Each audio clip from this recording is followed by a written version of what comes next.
Vou dar uma dica para vocês hoje sobre esse tanquinho aqui, ó, da marca Fanta. A dica que eu vou dar serve para outros tipos de tanquinho também. Esse tanquinho, quando ele está um pouco velho, a correia dele fica desgastada e cai muito. Aí daí o cliente chama o técnico na casa dela para ajeitar a correia e ele continua caindo. Eu peguei esse tanquinho aqui para servir de amostra. Essa correia, quando ela está velha, ela resseca. Aí você coloca a correia e mesmo assim, quando na primeira ou na segunda lavagem ela começa a cair novamente.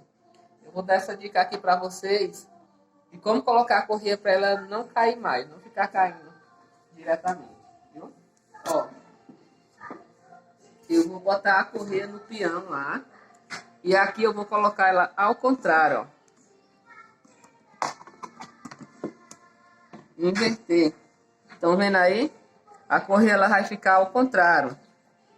E no peão ela vai ficar normal. Ou seja, ela vai rodar lá. Mostra por aqui, por trás, por baixo. Ela vai rodar aí no peão. E aqui ela vai ficar ao contrário. Ela vai indo e vindo. Aqui ela não vai mais cair. Entendeu? É uma ótima dica. Me ensinaram e eu estou passando aqui para vocês. Então é isso. Valeu.